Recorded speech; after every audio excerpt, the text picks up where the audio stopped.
Boom. All right, YouTube, we're live. Let's see. Let me move this out a little bit. We just parked our truck. We're going to do an air brakes in-cab inspection. First thing I'm going to do, since we're just practicing, is we're going to drop this air pressure down to about 80 psi. That halfway point right there is 75. I'm a little bit above it. Turn off my truck. We're going to start off with the air brake inspection. I'm going to pass the phone over so you can see what I'm doing with my steps. This is a request from one of my students to help him out. So first thing we're going to do when we get to the DMV, they call you, check in, turn in all your paperwork, your hours of service, everything that's required by the federal government. Wait outside, wait to be called. As soon as they call you, you're going to walk up to your truck with your examiner.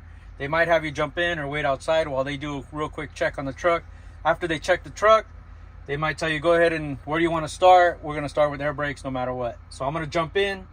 As the examiner does this little turn around on the truck and gets in the passenger seat, he'll tell me, go ahead and get started. They might give me a little speech on how they want us to do the inspection. No matter what they say, I'm going to start off with my air brake inspection. So first thing I'm going to do is just put on the seat belt. It's not required anymore to check it. Just make sure you're always wearing it at all times and that it's working properly. And I will adjust it a little bit for myself so it's not choking me out. Now, as I mentioned, as soon as we got to the DMV, I already parked the truck and made sure it was like at 80 psi. So this way my compressor could kick in when I start my air brakes. And then as soon as they tell me to go ahead and get started, I'm going to just imagine the person holding the camera is my examiner. All right, Mr. Examiner, I'm going to start off with my air brakes, seatbelts on. I'm going to go ahead and do a safe start. I'm going to make sure that my truck is in neutral and both brakes are on before I even turn that switch. I won't mention the switch part. I'll just check it. That's a safe start. Now I'm going to turn the key, make sure my ABS lights and my DPF lights turn on and off, which they did. Now the first test I'm going to do is my cutout. And the purpose of the test is to make sure that the truck cuts out no more than 140 and not under 120. I'm going to go ahead and start the truck, rev the engine, and take it to cutout.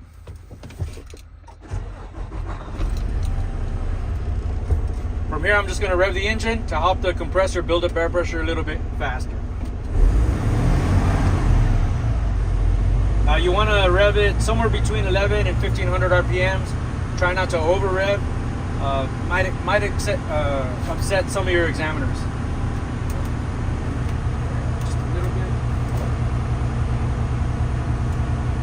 My window so I don't drown out my voice. Now we're just waiting for the truck to cut out. Mr. Examiner, we're only going to use a primary air gauge. Now you can say the primary air gauge part at any time before it even gets to cut out. You could say with the truck turned off. You could say it before you even start that you're going to use a primary air gauge. Now, as soon as you hear the truck spit, we're not going to go by the sound. We're going to go by when the needles stop moving. Then you're going to go ahead and take your foot off. Maybe like 2 or 3 seconds after the spit, you'll probably see the needle stop moving and it'll settle. Mine settled at 130, which is a good cutout because it's no more than 140. It'll always be in this specific vehicle. This one that I own, it's a green Freightliner. It'll always be 130. In this truck, your truck might be a different PSI, maybe 120, maybe 125, maybe even 140. I do have a black Freightliner and that one always cuts out at 140 no matter what. So you get used to your numbers if you're practicing in the same truck. From there, I'm going to go ahead and leave the truck running and just jump into my next test, which is my brake leak test. Now the reason behind that test, or the purpose, is to make sure that this truck doesn't lose no more than 4 psi of air pressure in 1 minute. Now while we're doing that, I'm going to go ahead and remind him that I'm going to put the vehicle in low gear. I'm going to turn off the truck. Then I'm going to put the key back to auxiliary and make sure my gauges work. And I'm going to go ahead and release both air brakes and let them settle. Now I'm not going to sit there and wait and take my time with them. I'm just going to release them both, let the air settle. Now at this point, you can either ask your examiner to set a timer for a minute, or you can pull out your phone and set a timer for a minute. Or some examiners will say, nope, do it in your head. Be ready for anything at this point. So now from here, it's step on the brake, give the reading, start your 1 minute timer. So I'm going to go ahead and step on the brake. Mine is sitting right in between 75 and 100. I'm going to call it 182, oh, excuse me, 82 PSI. That's like the middle. 82 PSI. I'm going to start my timer now. And if I had my phone, I'd go with a 1 minute timer on my phone and start it and then let it run a minute. For the purpose of the video, I'm just going to imagine the 1 minute passed. And then I'm going to repeat whatever the reading is. If it didn't move, like mine didn't move, it actually kind of went up a little bit more. On some vehicles, it might go a little bit. Some might drop.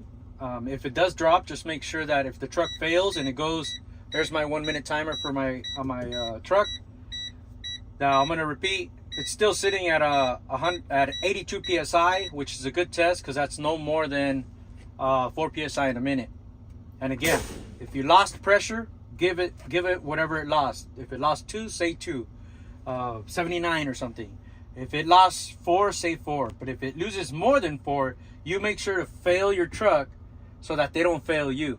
If you don't recognize that it lost 5 or 6 or 10 and the truck doesn't work, they'll automatically fail you and you'll have to redo everything all over again. But if the truck failed and you noticed it, they'll postpone the test and you can come back another day. Okay, now I'm going to go ahead and jump into my next test, which is my lower warning. And the purpose of the test is for my light or tone to come on at no lower than 55 PSI. I'm going to go ahead and pump the brakes to simulate a leak. And I'm going to start that test now. I'll give you the reading when the alarm turns on.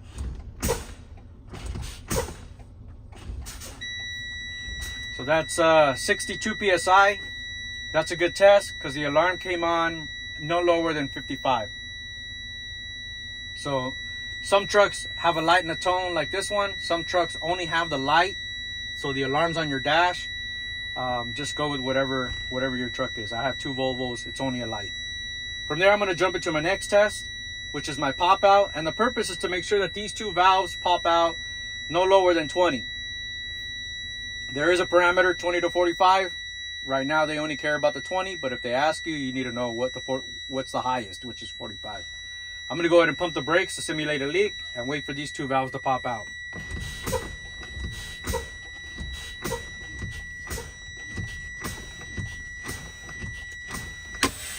.25 PSI on the dot. You can see on my gauge, both of them pop at 25, which is a good test because the valves didn't pop lower than 20. Again, some trucks, they pop separately. The tractor might pop at 30 and the truck might pop at 20. Just make sure that you notice if they both popped or not. Now from there, my air brakes is done. I'm going to go ahead and jump into my parking and service brakes. So I'm going to conduct another safe start by making sure my truck is in neutral and my brakes are on.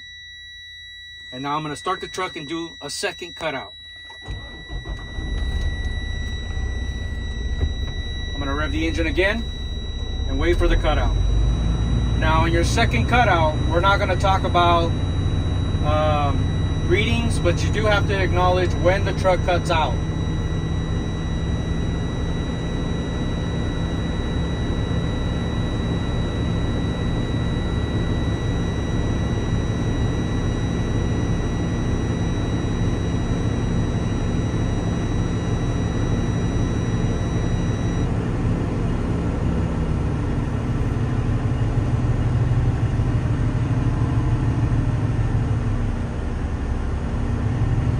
Sounds coming through. It's not cutting in or out.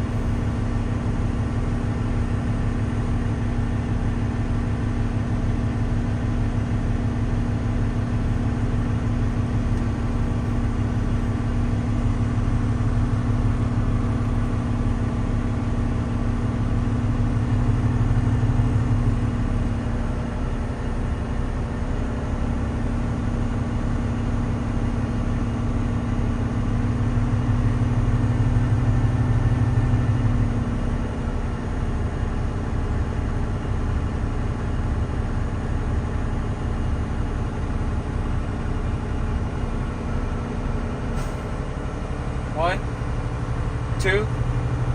Okay, my truck cut out again. I'm not gonna give readings on this one. I'm just gonna jump into parking and service. This truck did a cutout, good cutout the first time. So second time, I just need to acknowledge when it happened. Now I'm gonna jump into my parking brake test. And the purpose of the test is to make sure that these parking brakes hold the vehicle from moving forward. So in order to do that, I'm going to go ahead and put the vehicle in low gear, second gear. I'm going to go ahead and release my trailer to check my truck's parking brake. So I'll release it, try to move forward. Okay, the truck didn't move. That's a good test. The truck's parking brake held the vehicle from moving forward. Now I'm going to go ahead and switch it. We're going to go ahead and check the trailer's parking brake by releasing the truck. This should hold the vehicle and the truck should not move forward. Okay, try again. Okay, the trailer's parking brake held the vehicle from moving forward. That's a good test.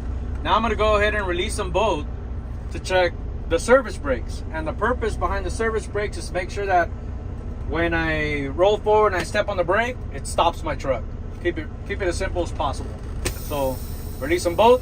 I'm still in second gear.